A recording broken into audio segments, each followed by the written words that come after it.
¿Bien o ya están medio flojeando, no? ¿Cómo están todos? ¿Bien? Eso, ya un poquito más de ánimo. Oigan, muchas gracias por acompañarnos a nuestra quinta sesión del día, donde tenemos un invitado muy especial. Su nombre es Cutroni. Y vamos a estar hablando de Justin Cutroni, perdón. Y vamos a estar hablando del tema de Analytics. Justin es director de Digital Intelligence en Cardinal Path y es un punto de referencia muy importante dentro de la industria. Entonces, por favor, les pido un fuerte aplauso para recibirlo. Y Justin, they're all yours. Thank you. Hola. Thanks everyone for coming. I'm really excited to be here. As you probably noticed, I'm not a Chilango, so thanks for bearing with my English and following probably some bad Spanish along the way. I'm really excited to be here today to talk to you about web analytics and about Google Analytics. And the world of data is expanding really fast, and Google has a lot of opportunities for us to measure our business in order to help it improve. So to get things started, let me just tell you a little bit about why I'm here, right? I am not a Googler. I don't work for Google. I work for a company called Cardinal Path, and we are a Google Analytics certified partner. I've been working with Google Analytics since 2005. I've actually been working with it for a lot longer. It used to be another product called Urchin. Anyone remember Urchin? A few people, yeah. So I used to use Urchin a lot. And in 2005, when Google bought Urchin, I became a partner for Google Analytics, and I've been working with the product ever since. I write a blog called Analytics Talk, where I talk about web analytics.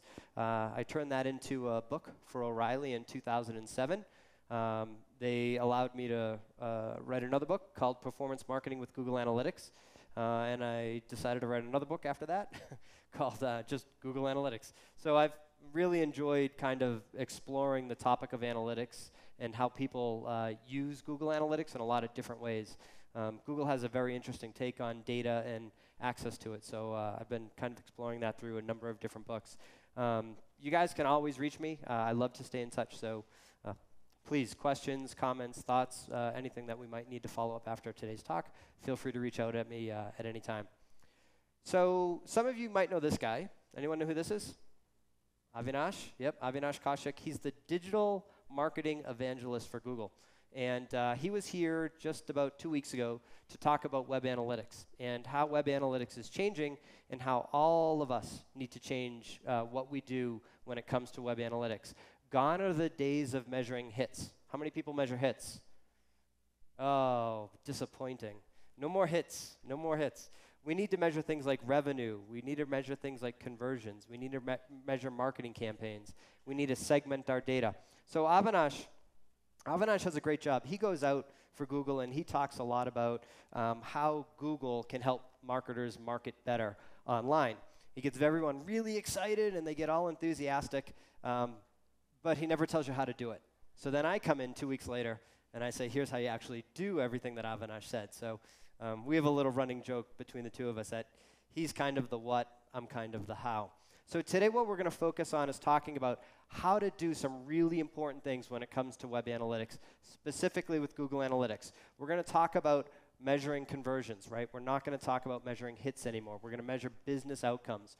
We're going to talk about evaluating shopping carts and are people abandoning our shopping carts. We're going to talk about measuring marketing campaigns and evaluating the ROI of AdWords, email, social media, all of the different types of marketing activities that people are doing these days. And then at the end, we're going to touch on something new and kind of progressive in analytics, multi-channel measurement, right? Understanding how different marketing channels work together to make our business more successful. So we got a lot of stuff to cover. My goal is to make this very actionable. I want you guys to walk out of here and have a list of things that you want to do. So you can go back to Google Analytics and you can say, I need to do X, Y, and Z in order to get my analytics up and running and analyze some really good data. So we're not going to just talk about how to do the setup, but how to actually analyze data and identify what's working and what's not working. So all of the data that we look at, right, needs to flow from one simple question. Why do you have a website, okay? You need to be able to answer this very simple question. And it really has nothing to do with hits, right? You have a website for a business objective, right? You're on the internet for a reason, right? Usually your website is an extension of your business, right? If you have a brick and mortar, a traditional business, it might be to sell a product. But you need to be able to clearly define why you have a website. Once you do that, all of the measurement, all of your configuration, all of your analysis is done within the scope of this question. Why do you have a website? And I tried to go out and find some Mexican websites to demonstrate why websites exist, right? This is Liverpool. They sell products. They're an e-commerce website. They have a website to sell more products. Pretty straightforward, right? So they want to measure things like how many products did I sell? How much revenue did I generate? Which products did I sell? Okay, they're the classic e-commerce. Another website, El Universo, publisher, right? Why do they exist? Well, they exist to generate revenue, but they do it by selling ad space within their content, right? So they go out and they look for people that want to buy different ads, and they sell space on the website and based on impressions. Okay, so they generate ads revenue based on ads and having good content, right? So they're a publisher. I tried to look for another website, maybe something along the lines of branding, and my friend Enrique from Google, he's a big foodie, and he showed me his favorite Mexican restaurant. He said, you should use this website. It's the best Mexican food that I know. And I think it's crap. I think this is total crap. It's junk. It's garbage. But what do, right? They're using their website to extend their brand, right? To engage with an audience. They're not selling a product. They're not selling any ad space. They're there to educate consumers, right? Or try to educate consumers. Their food stinks. No education's going to get beyond that. But they're there to try to engage with people, right? So their objective is to get people to the website, engage them, maybe collect an email address, things along those lines. So these three different websites have three different objectives, right? Generate revenue by selling a product, generate revenue by selling advertising, and connecting with consumers to educate them. Okay, so those are kind of some of the big macro conversions, right?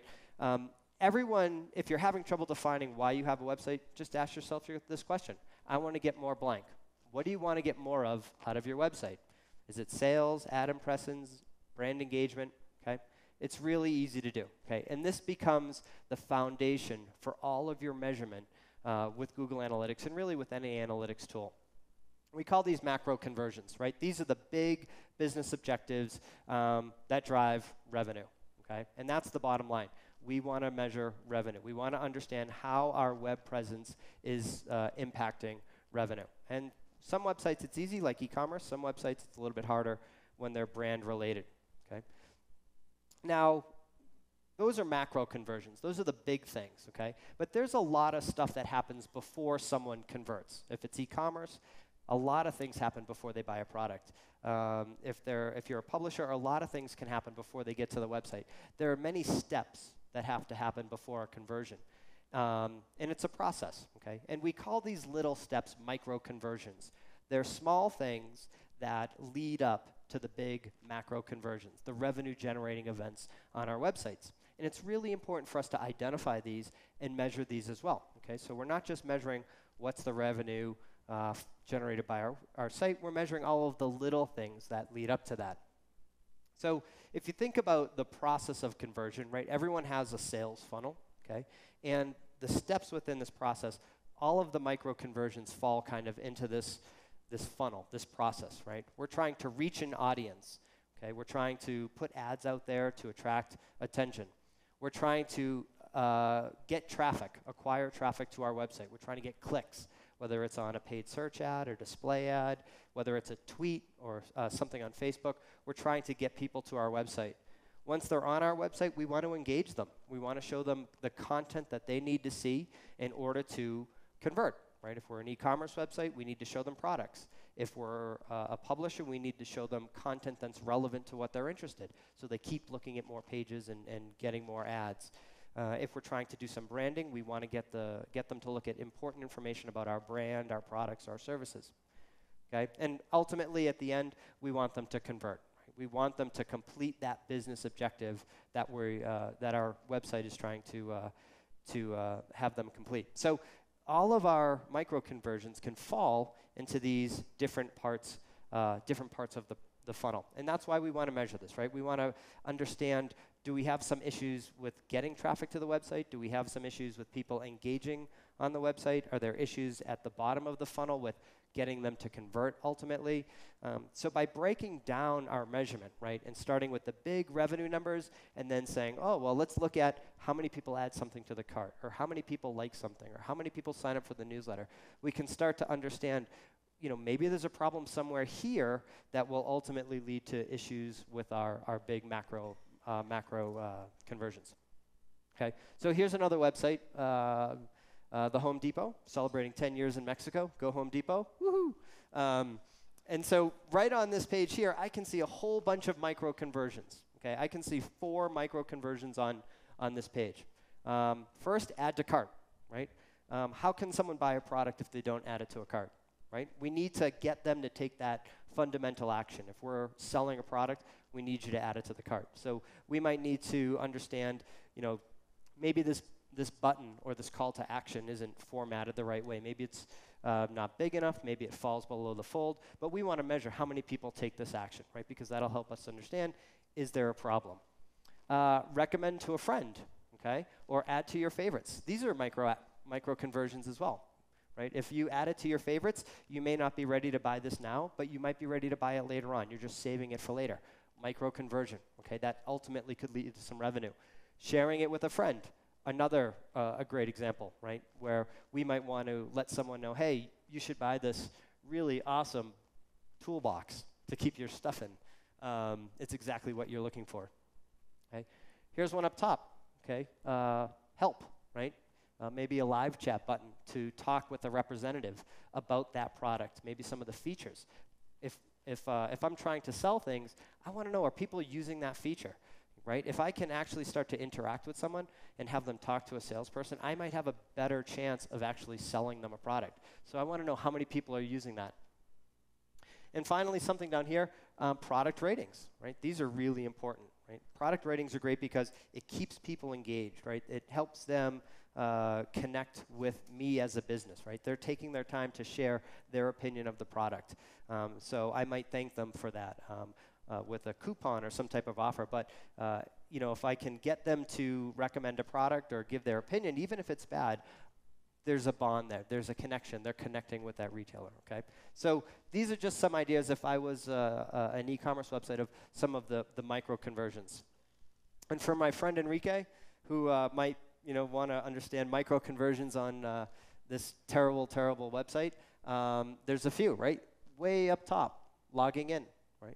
Do people log into my website? Why is that important? Well, if you log in, you tell me who you are. If you tell me who you are, I might have your email address, or I might be able to contact you in some way and market to you more effectively. So I might want you to log into the site.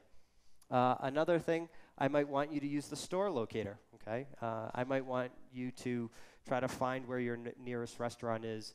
That might be an indicator of an offline conversion that could happen later on. And finally, social media. Okay, are people using the social media tools that I'm putting on my website to connect, right? Are people tweeting about us? Are they going to our YouTube page from our website? Again, these are all things that might lead to more insights into, are people interacting with my brand? Micro conversions about that. Okay, so no matter what type of business you have, right, you can define these smaller activities that are stepping stones to the macro conversions. Okay, so that's just a little bit about how we need to change our thinking. Okay, so no matter what you guys do for business, whether it's commerce, whether it's branding, whether it's a publisher, or maybe a combination of those things, you need to start to think of tracking and data in the lens of your business, okay, and what's going to impact your business. Okay, so how do we actually do that, right? How do we actually track conversions with a tool like Google Analytics, right? And this is an absolute must. This is where we move from measuring hits and visits to measuring outcomes on our website. Okay. Now there's 2 types of conversions that we can create in Google Analytics. There are action-based goals, right? And these represent a visitor doing something, like buying a product, right? or maybe interacting with a widget. You might have some type of calculator on your website if you're a financial website, or any type of Ajax type of widget. You might measure that. Those are action-based conversions, right? Those are people doing something on your site. They're taking an action. The other type of conversion we have is an engagement conversion, okay? And an engagement conversion is something that we can trigger automatically. So we can trigger a conversion if someone spends at least 5 minutes on the website, or if they view at least 15 pages, right? We can trigger a conversion for those events that are not so much done, but just happen by people using the website. So we have these two types of conversions, okay? And we're going to focus on these action-based goals or conversions here because they're a little bit more applicable. I think everyone has gone through either a shopping cart or has taken some action on a website. So let's walk through how we might actually set up a conversion on a website. And it's really not complicated at all. All we really need is the URL, right? If this is a page on my website, of what we call the thank you page. Okay, so here's a really basic example of someone completing a contact us form. Okay, and they get a thank you page. Your message has been received. You'll be contacted as soon as possible. You're awesome. We love you. Thank you. Okay, all we really need is this URL. Okay, I've highlighted it down here. Okay. What we want to do is we want to tell Google Analytics, hey, when you see this URL, it's special. It means that someone took an action. They did something. Okay, they completed a process, and in this case, it was a contact form. This could very well be a thank you page for some type of transaction. Okay, so what we want to do is grab the part of the URL that happens after the .com, the .mx, whatever the extension might be. Okay, this is special. We want that, so we grab that. The next thing we need to do is we need to go into Google Analytics. Okay, and we have this feature called goals, and goals are associated with a profile. Right? And when you're in editing your profile, you can see there's a little goals tab, and you can set up 20 goals per profile. Okay?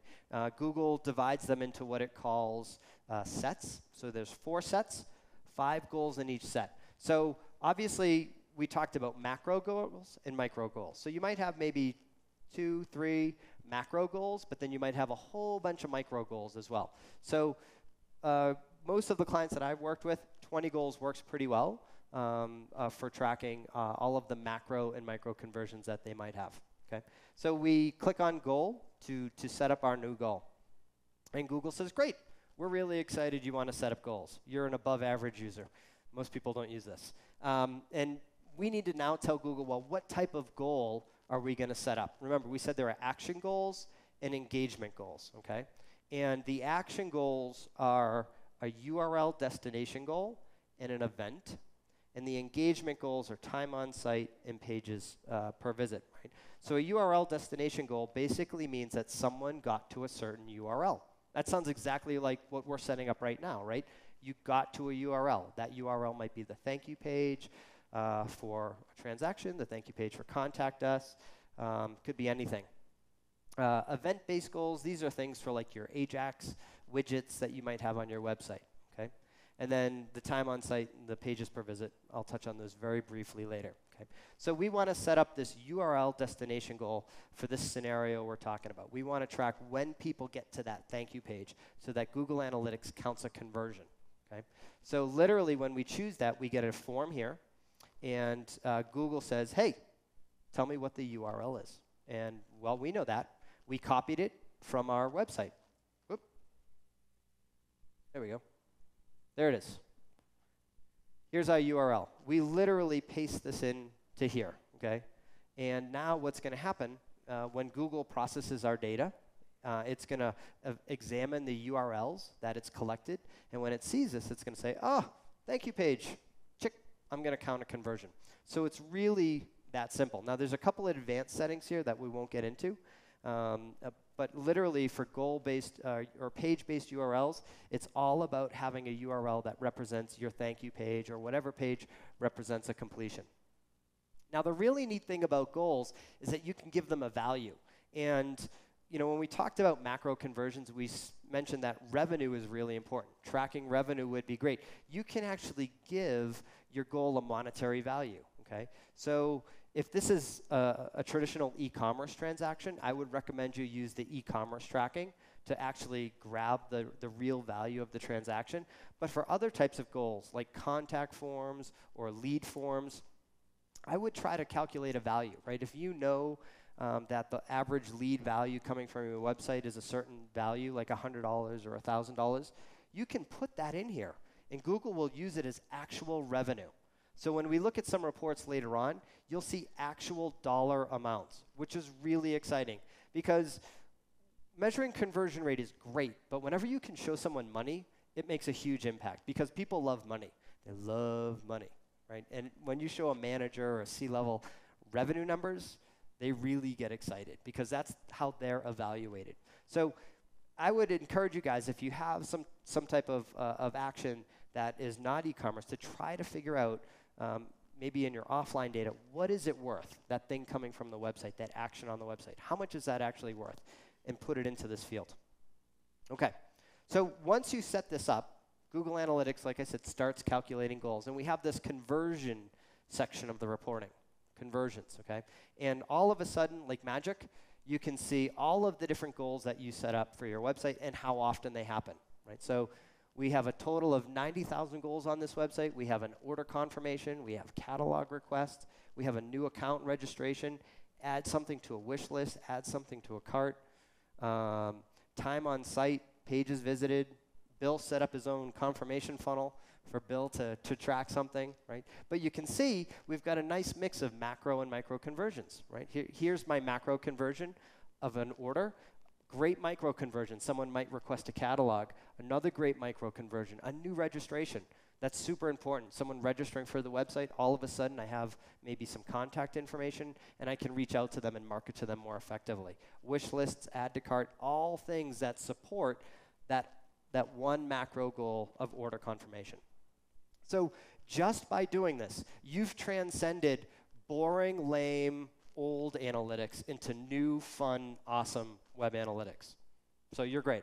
And this is step one. Now, this report, well, nice, right? You can go ahead and you can tell people, oh, look, we had 27 sales in the last, or 2,700 sales, or we had 470 catalog requests. That's great, right? This is nice data to have. This is much better than visits and hits and all of that old, boring stuff that we want to move away from. But what's going to be really exciting is when we take this goal and conversion data and we start to look at it through the lens of marketing activities, right? And we start to figure out which marketing campaigns drove the most orders, which marketing campaigns drove registrations or catalog requests. So that's what we need to do next. We need to tie the conversions or the outcomes to the marketing activities, right? And that's what we're going to look at. But before we do that, I want to point out just a couple of things. You can set up these engagement goals real easily, right? You can literally say, I want to create a conversion when someone spends more than 2 minutes on my website. So if you're a publisher, right, and you don't have any action-based goals, you have engagement goals, you might know that you generate a certain amount of revenue after 2 minutes or after 10 page views. These are really useful goals to have. If your website exists to provide support to your customers, right? Like if you're Canon and you sell digital cameras, you might want to have these types of goals to measure, do people spend more than 10 minutes on my website, right? If you're offering support and it takes someone 10 minutes to find an answer, you might suck. So you can measure things like that. And one other tip while we're here, when you define your goals, you get to give them a name. You can use something really descriptive. You don't want to make it super long, but make it nice and descriptive. So when we look at some reports in a few minutes, you'll be able to easily identify, this is my email confirmation goal, this is my add to cart goal, this is my catalog request goal. Okay, and the second thing I want to show you guys before we move away from conversions is something called funnels. And funnels are awesome. One of the things that Avinash talked about when he came here was testing. Is anyone doing any website testing? Nobody. Oh, a few people. Cool. One of the questions we get a lot of when we talk about testing is, where do I start, right? What do I need to, what parts of my website should I start testing to make improvements? And using a funnel to measure a process is a great way to identify an opportunity for testing. So macro conversions usually occur at the end of some type of process, right? So an e-commerce transaction happens after somebody goes through a checkout process. A contact form or a lead comes in after they maybe go through a series of forms to tell you a little bit about themselves. Okay, so there's usually some type of process that we force people to go through, right? We jam them through this process, and we hope they come out the other end giving us lots of money. So we want to measure that process. So here's the classic example, right? This is a shopping cart checkout where you have to first provide your address, then you have to choose any gift options, provide payment, review, and ultimately you get a receipt. Okay? Now, obviously we want to measure this as a goal in Google Analytics, but we want to measure this as the funnel that leads up to that goal. And so when we're creating our goal, this is the same form we just looked at, right? Goal URL. Down here, you'll notice there's an opportunity to create a goal funnel. Okay? And a funnel are the steps that lead up to that goal. So by clicking that little checkbox, you'll be able to turn on the funnel, and you'll be able to identify what are the steps in your funnel, what are the steps in the process. And this is really just like creating the goal, okay? The goal we created was a URL. It was the URL of the thank you page. Well, for the funnel, we just need to identify what are the URLs of the individual steps in that process, right? So this might be your cart review. This might be your gift options, billing, shipping information. Okay? You don't need to put the thank you page in here because we already did that when we created the goal. Just the steps, the URLs. And here, you can give each step a name. So when we look at the report, you'll be able to see the steps in a nice visual way. And this is what the report looks like when you're done. Okay? Again, we're in our conversion section, and we have a funnel visualization report. And I had to split this up. This is actually 6 steps. Would have been too long, so I split this up. So we have step 1, step 2, step 3, step 4, step 5, and then our thank you page. Okay? So the cool thing is Google's trying to make this really easy for everyone. Green is good, red is bad. It's pretty easy to get, right? So literally we can see the bigger the bar, the better we are. Okay? If it's really red, it's really bad. So we get a bunch of people from the login, and then we see 90% move on to the details, and we have 90% move on to the shipping method, 94% move on to the payment, then we have 85% move on to the order review, and then only 61% move on. Okay? So what happens here is we lose 40%. That's really bad. You suck. Okay? So if I was looking to fix my website, look at this. You're within 1 click of getting a conversion. So you've spent money marketing, right, to drive traffic to your website. You spent money to build your website, to optimize your website. You need 1 more click and you get the money, but you can't do it 40% of the time, okay? So if you're going to ask me, what should I fix on my website? If you can make a small change here, it can lead to a lot of sales and a lot of revenue, right? You're that close to the end of the process. So that's why I love funnels, because the data is very actionable. Now, you'll notice we don't have any insights into why this step sucks so bad, right? There's no big red button that says, oh, you know, change the color of your page background or something. It just tells us there's a problem here. So that's where experimentation comes in, right? We might change the complexity of the page. We might change the size of the button that is there for someone to finish the process. We might move the button up in case it's getting caught below the fold. Again, I don't know why it's happening, but I know that this step out of all the steps is the worst one that's in the process. I would try to fix this. Okay. So if you're using, do you have any URL destination goals where you have to track an action based on someone seeing a page? Try to set up a funnel. Okay. Okay. So that kind of wraps up our overview of tracking conversions, right? Identifying what we want to track and then configuring them as goals within Google Analytics. Okay? Hopefully that puts you guys on the right path for getting these things set up. And you could even set up a funnel as well. Now, the magic really happens when we tie these conversions back to where are people coming from, right? What marketing activities are driving the conversions on our website? Why is this important? Well, you're spending money on marketing, right? Don't you want to make money from that same marketing? The answer is yes, right? We need to understand what's paying off. So tracking our marketing this is really my favorite part. There's no like coding here or anything. So all the nerds in the room, you don't have to do anything. This is like marketing people have to do this. So you have to get off your butts and you got to start tracking your marketing. So let's look at how this goes. Okay. In general, right, Google Analytics is going to try to automatically identify where people come from, right? They're going to try to do that for you. And they have what we call different buckets of traffic. And identifying these different buckets or segments will help us answer questions like, how did people get to my site? Which ones brought the most conversions? Which source was the most profitable? What was the return on my ad campaign, okay? So, like I mentioned, Google Analytics is going to try to automatically identify where you came from so you can answer those questions. And we have these 3 default buckets of traffic. They're also called segments, okay? And you'll find them in their own set of reports right here in traffic sources, okay? Direct traffic is people coming directly to your website. So they're typing in the URL, www.homedepot.com.mx, okay? So for whatever reason, they know your brand, they're typing in the domain. We have referring websites. Referring websites are all the websites out there that have links back to your site. So someone might have blogged about the great product they bought at Home Depot, put a link. That link would appear as a referring website in Home Depot's data. And then the third default bucket of traffic are search engines. Okay? I think everyone knows what a search engine is. Google, Yahoo. So people searching will automatically be picked up. Okay?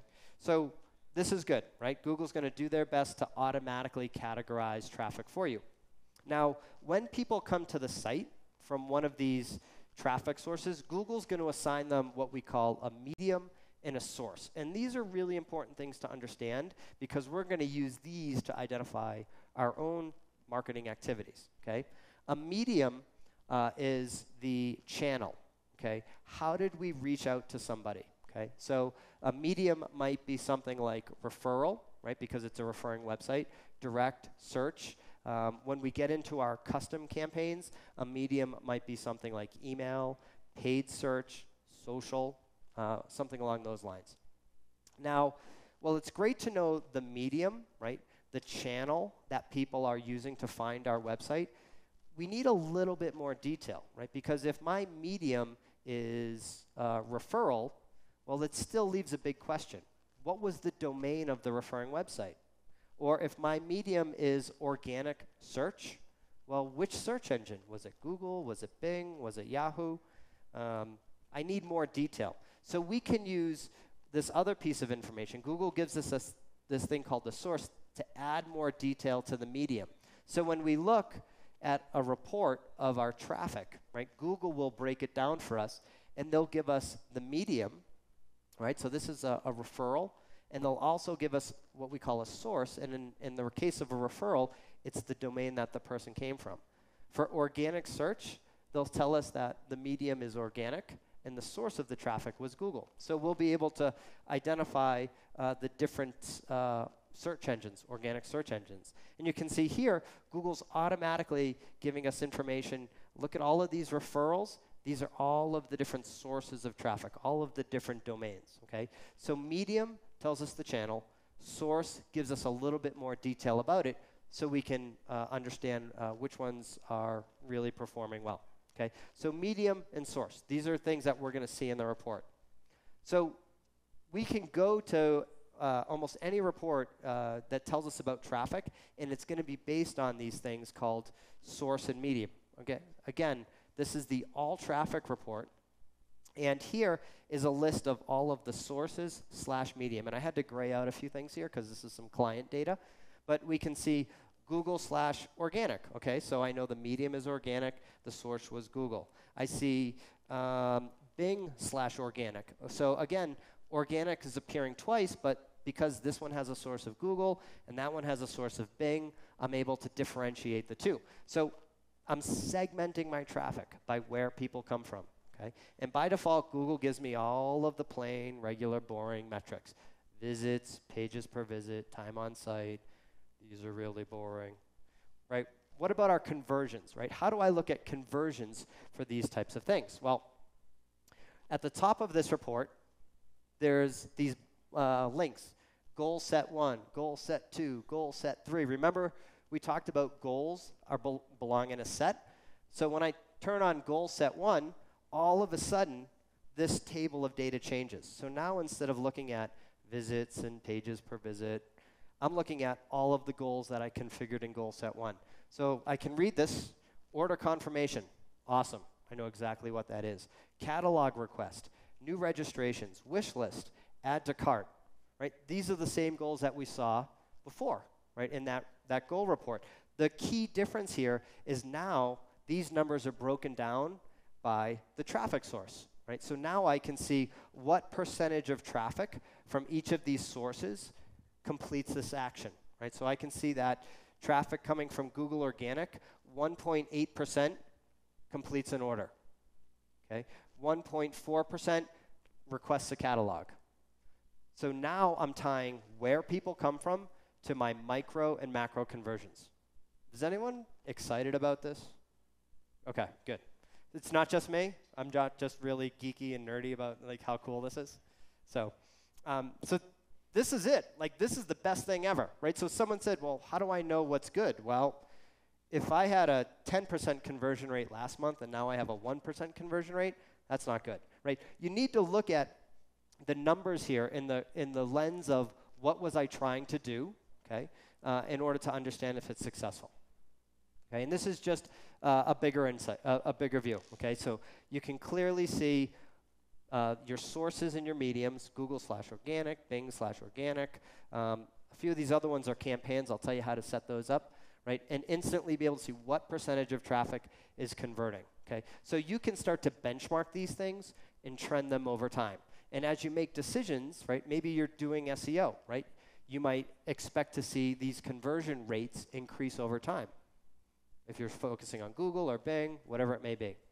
So now you know which sources of traffic are driving conversions. Now, the other thing that you can do with this report, which is really cool, is at the top here, look, I can switch, and instead of looking at sources and mediums in one view, I can just look at the medium, right? Remember, the medium tells me the channel. I love this report for directors or managers. They have really small brains. They can't comprehend a lot. And so this simplifies things for them, right? They can instantly see, oh, referral traffic, and here's the conversion rate for all of my different micro and macro conversions. Organic search, here's the conversion rate, okay? And me being the awesome analyst and you guys being ninja analysts, you can use the other view where you look at the source and medium together to understand, well, yeah, organic did bad, but really it was Google that did the worst, and it was dragging everybody else down. Okay, so this is a great view of the data. And again, all I did was I just clicked on that little link from Medium at the top, and it switched it over. Okay, so what we just looked at was all of the default data, right? Referrals, direct traffic, organic traffic. Let's get those campaigns in there. Let's get email tracking. Let's get AdWords. Let's get social media. Let's get banner ads in there as well. And so what we want to do is something called link tagging, okay? Link tagging is a process. It's been around since the Aztecs. The Aztecs invented link tagging 600 years ago because they wanted to track their email campaigns, their banner campaigns more effectively, okay? So link tagging is the process that we use for tracking online marketing, okay? And we want to use it for email, banners, paid search that is not AdWords. I'll talk to you guys about AdWords. If we post any links to Twitter, Facebook, we want to use them, and anything else we do online, Google+, right? Whatever's going to be coming down the line in the future. So what is link tagging? What does link tagging entail? How much work is it?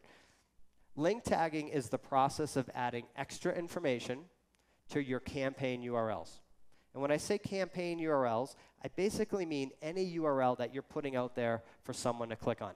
So if you send someone an email, you have a bunch of URLs in that email, right? Usually drives people back to the website.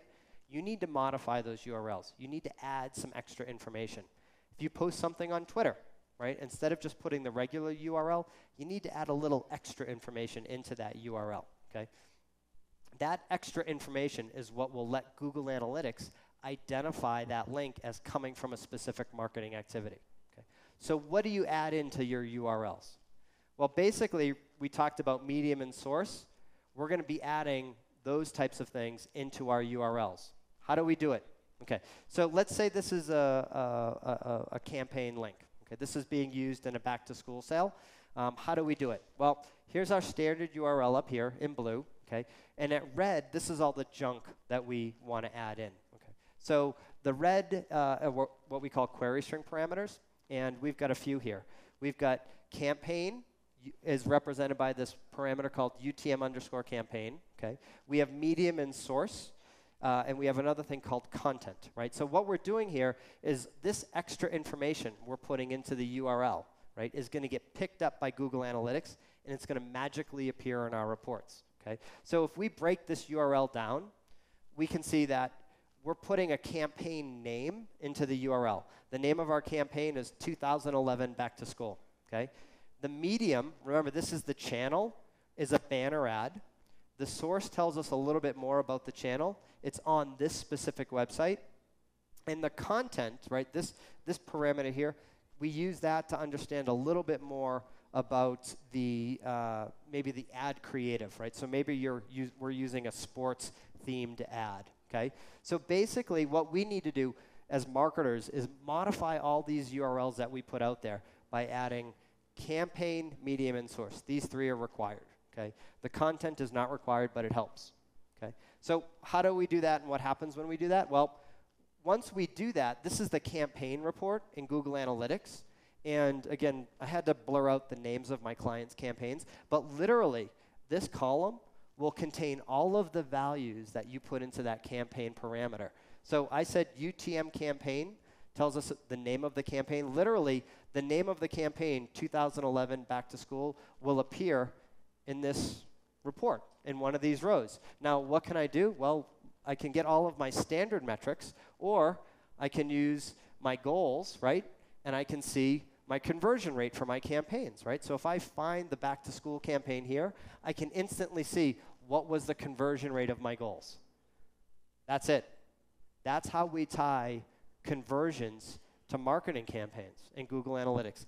The fundamental process is setting up your goals and then doing the link tagging, okay? So this is really the most critical part of getting Google Analytics set up the right way, okay? Now, Google's got this fancy little URL builder. It's in the help section. If you go to Google Analytics help and look for URL builder, then you can use this. You literally put in what campaign name you want to have, the source, the medium, and you click this generate button, and poop, out comes a URL that's been modified appropriately for you to track that campaign. So this is a really handy little tool.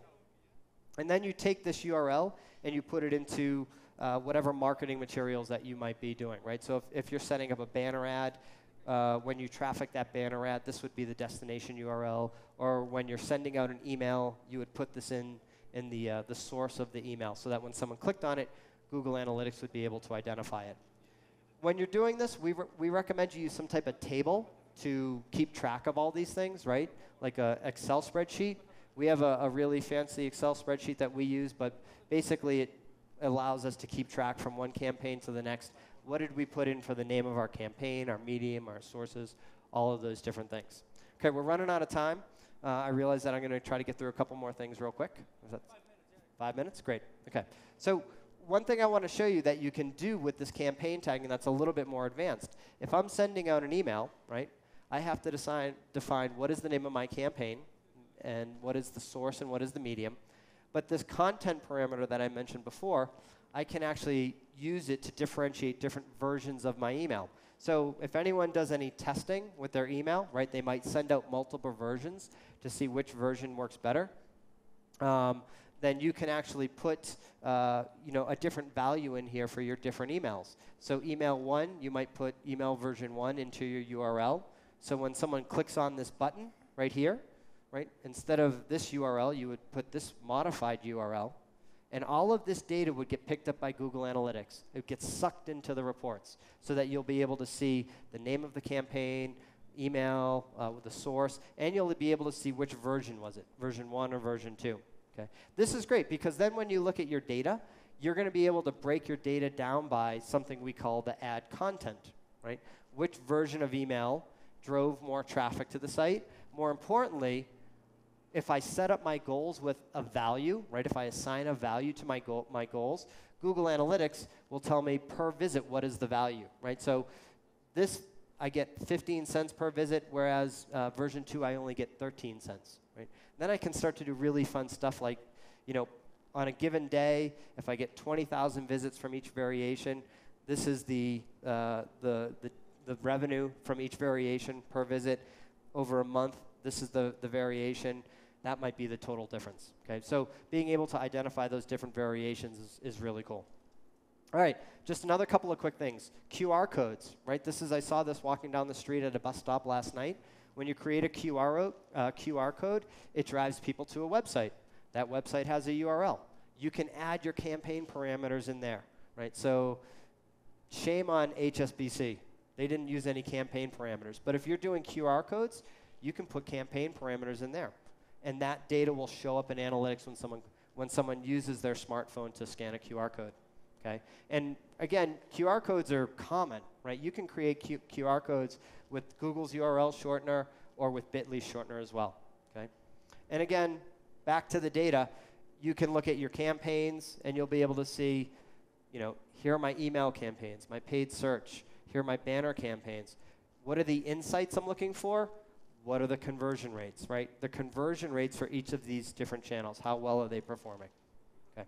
So to wrap things up here, just to show you a little bit about what's coming in the future, we're going to be moving into a world of what we call multi-channel funnels, right? I just wanted to mention this to you guys because this is something that's very popular right now. And we know people have multiple touch points before they convert, right? Email, organic, direct, display, organic, PPC, okay? Google's got a feature called multi-channel funnels. We're going to start to be able to measure all of the touch points that lead up to conversion. This is in limited pilot right now, so we're not quite sure when this might be rolled out, but we'll be able to see over 30 days all of the touch points that led up to conversion on our website. Okay? And it doesn't matter whether it was banners or emails, they'll all get tracked. It'll help us understand do conversions happen after 1 visit, 2 visits, 3 visits. This is some client data I looked at. We found out that 57% of all conversions had multiple steps. They had to come to the website multiple times. So we're going to move out of looking at the last click that generated conversions, and we're going to start looking at really complex things like over what time frame, how many touch points did we have in order to generate conversions. Okay? And I think that'll be a good place to stop. Here's how you'll be able to see it, right? You'll be able to see direct, organic, direct, direct, organic, paid, paid, organic, organic, direct, referral, direct, direct, all of these different paths. So this is where we're headed, right? This is the future. This is super exciting. Okay, so a little bit rushed, but you guys all have some homework. You have to set up your goals, you have to tag your campaigns, and you have to measure the performance based on conversions and not based on hits and visits. So I'm going to be hanging around. If you don't get a chance to talk to me and you want to chat, please keep in touch. I really love connecting and hearing what people are doing. So thank you guys so much. Thank you, Justin. Thank you very much for such a great talk. Thank you very much for the people at their homes and offices that are watching us through YouTube live stream. And well, there's not going to be any time for Q&A, but Justin is going to be available for you, so you can ask direct questions to him regarding your business and regarding your special situation. Okay. So before Justin, before you leave, we would like to give you a token of appreciation from Google. So, thank you so much. How about a big round of applause for Justin? Thank you very much. And thank you Thanks, very much. everybody. Thank you very much, Justin. Thank you. It was great. Para las personas que se quedan con nosotros, bueno, la siguiente plática viene muy interesante, es con Quique Quevedo, es nuestro especialista de Analytics aquí en México y uno de los gurús de la TAM. Les pedimos que por favor ahorita salgan de la sala para volver a hacer la fila y volvamos a entrar para poder disfrutar de esta plática con Quique y su panel. Gracias.